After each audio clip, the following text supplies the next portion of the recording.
반갑습니다. 지킴비트 코리아 주식회사 석세스데이 대표이사 김세용입니다. 오늘은 다섯 번째 챕터가 되겠습니다. 이 책에서 다섯 번째 챕터의 제목은 믿는 대로 된다라는 제목입니다. 근데 이 책을 보면서 들은 생각이 이 소제목과 본문의 내용이 그렇게 많은 연관성이 있는 것 같진 않다. 그러니까 소제목의 내용이 틀렸다는 얘기가 아니고요.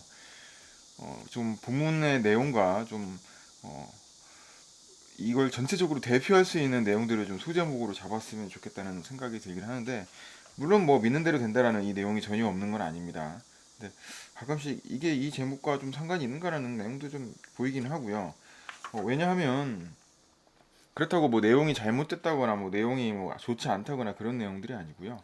좀 이 배치에 있어서 좀 순서를 신경을 써줬으면 좋겠다는 생각이 들었는데, 왜냐하면은 요 믿는 대로 된다라는 챕터들 쭉 읽어 나가면 72페이지에 보면 인용들이 있어요. 수천 년 전에 쓰여진 고대 인도의 경전 베다에는 다음과 같이 적혀 있다.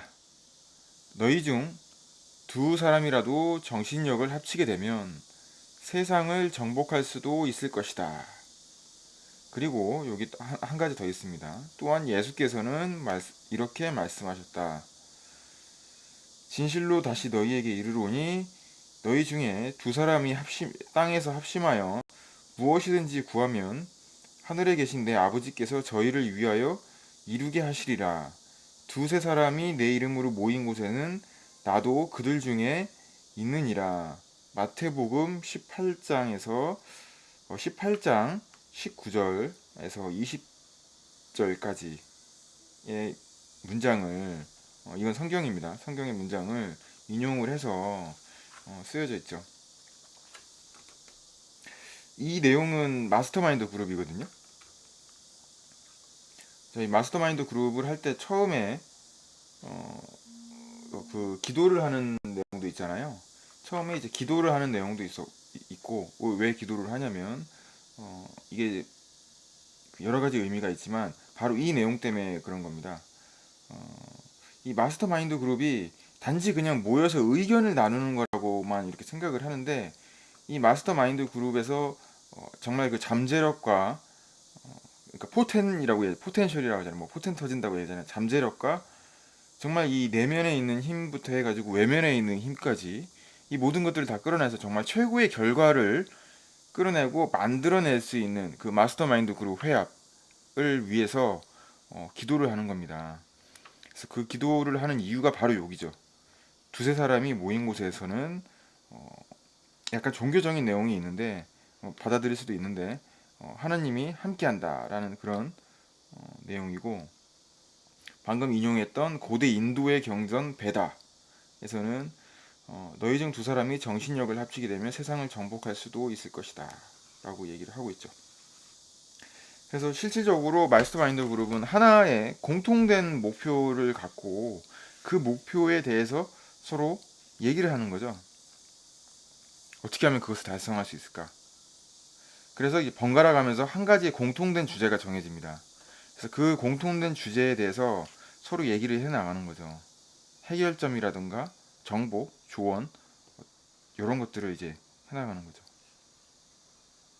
그래서 마스터마인드 그룹 1세대도 보면 굉장히 유명한 분들이 많이 계셨고, 그래서 이제 마스터마인드 그룹에 대한 이 사례들도 지금 보면은 여기 좀 나와 있어요. 그리고 그 다음에 이제 본문 내용들이랑 좀 관련 있는 내용들 나오거든요. 예시로 나와 있는 게 나폴레옹에 대한 예시가 나와 있어요. 나폴레옹 힐이 아니고 우리 그 성공학 공부할 때는 성공학을 익힐 때는 나폴레옹 힐이 더 익숙하죠. 나폴레옹 힐 말고 우리 그 황제였던 황제 나폴레옹. 나폴레옹을 위대한 인물로 만든 힘은 무엇일까? 확실한 것은 그가 타고난 천재는 아니었다는 사실이다. 그는 보잘것없는 가문에서 태어났다. 나폴레옹의 형제들은 머리가 썩 좋은 편이 아니어서 그의 재임 기간에도 큼지막한 실수들을 저질러 나폴레옹을 공경에 빠뜨리곤 했다. 근데 이거는 나폴레옹 형제들만 그런 게 아니고 뭐 당장 우리나라만 봐도 우리나라 그 대통령 본인들은 굉장히 깨끗하지만 그 주변 사람들이 정말 많은 문제점들을 일으켜서 이 대통령을 곤란하게 만드는 경우들이 많이 있잖아요. 아, 물론 뭐 대통령 본인이 나쁜 사람인 경우도 있지만 대통령은 참 괜찮고 잘하는데 몇몇 대통령들이 떠오르죠. 잘하는데 주변에서 참 안타까운 그런 것들을 일을 하니까 그래서 여기서도 요거는 이제 어쨌든 간에 그것도 우리나라나 뭐 다른 사람들 다 마찬가지긴 합니다. 그것은 나폴레옹도 마찬가지였다. 학업에서도 두각은커녕 언제나 뒤처져 있었다. 육군 사관학교 시험도 겨우 통과했다. 그때 나폴레옹의 성적은 전체 65명에서 46등이었다. 신참 장교로 복무할 때 역시 수천 명의 동료와 다른 어떤 특별함도 없었다. 그리고 자신의 운명이나 능력에 대해 남들과 다른 특별함도 지니고 있지 않았다. 실제로 그가 쓴 편지를 보면 그의 내면이 어땠는지 알 수 있다. 그는 자신의 미래에 대해 절망하고 있었으며 심지어 죽고 싶다는 생각도 자주 했다. 그런데 무엇이 불평으로 가득하며 용기도 없고 가난에 찌들어 있던 평범한 남자를 전 유럽의 지배자이자 시대를 아우르는 운명의 남자로 바꿔놓은 것일까? 미국에서도 나폴레옹과 같은 위대한 인물이 있다. 바로 링컨이다. 그는 배운 것 하나 없는 개척 농부의 아들이었다. 그는 얼마간 벽지의 학교로 다니게 했지만 이내 그만둘 수밖에 없었고 19살이 될 때까지 고된 농장 일을 해야만 했다. 헨리 포드는 어떤가? 그는 미시간주의 한 농장의 평범한 환경에서 태어나 지역 학교의 교육을 받았다. 그는 드라이독 엔진 회사에서 견습생으로 일하면서 기계 수리공 일을 배웠으며 밤에는 보석 세공인 밑에서 일했다. 뭐 이와 같이 그 위대한 위인들의 그 과거 시절에 대해서도 나와 있습니다. 여기 지금 이 책에는 안 나와 있지는 않은 것 같은데 실제로 제가 아는 것만으로도 해도 헨리 포드 같은 경우에는 40세까지 그 일반 여기 나오는 기계수리공이라잖아요. 우리나라 말 번역하니까 기계수리공이다. 단순 그 엔지니어로서의 삶을 살고 있었던 거죠. 그러나 20년 동안 딱 60세가 되는 해 진짜 세계 최고의 거부가 되었죠. 헨리 포드가. 그래서 이제 쭉쭉쭉쭉 뭐 이렇게 나오고 뭐 여러 가지 사례들이 계속 나옵니다. 지금까지 언급된 사람들은 당신이나 나와 다를 바가 없는 사람들이었다. 당신보다 우수한 두뇌나 체력, 능력을 가지고 있던 것도 아니다. 그들의 인생 전반기에는 어떠한 천재성도 드러나지 않았다. 당신이나 내가 그래 왔듯이 꾸준히 자신의 길을 걸었고 그 길을 더 열심히 걸어갔을 뿐이다.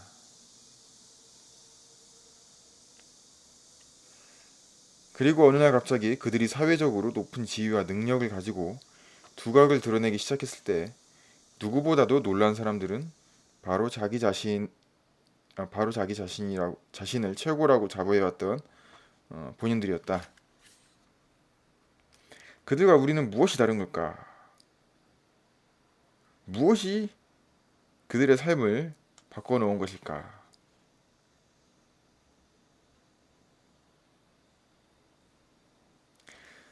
그 대답들은 인용문을 통해서 이 책에 나와져 있습니다. 우리가 잘 알고 있는 내용일 수도 있고요. 우리가 망각하고 있는 그런 내용일 수도 있습니다.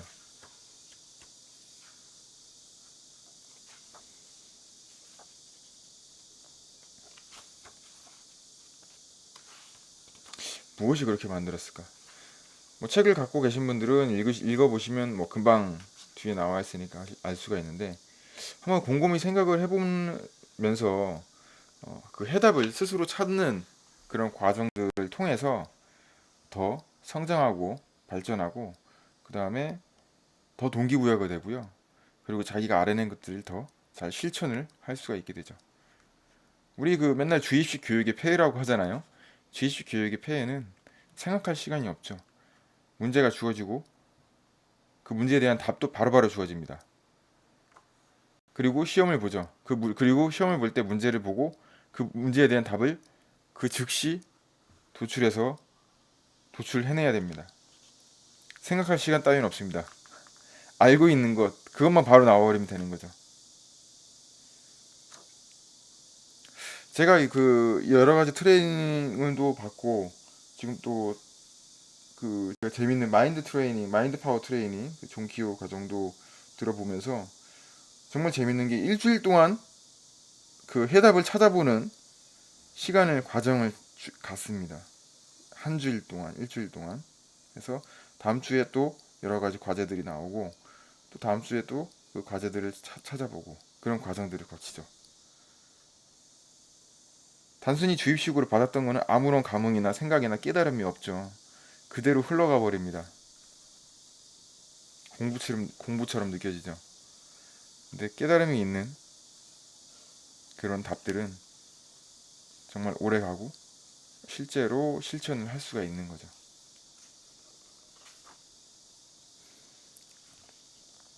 한번 무엇이 그렇게 그것을 만들었을까라는 것을 한번 생각을 해보시고 저희 카페나 홈페이지 있으니까요. 같이 커뮤니케이션 하셔도 됩니다. 그리고 12일 날 이번 주 토요일이죠. 저희 정기 트레이닝이 5기 정기 트레이닝이 진행이 됩니다. 트레이닝 역시 마찬가지로 생각할 수 있는 시간이 굉장히 많이 주어지고요. 트레이닝을 갖는 3주 동안 내내 정말 많은 생각들과 행동들을 해야지만 되는 거죠. 과제로도 되고요. 실제 피드백도 받습니다. 이런 것들이 우리를 더 성장하고 완성시키는 거죠. 고맙습니다. 내일 다시 찾아뵙겠습니다. 오 석세스데이 김세용입니다.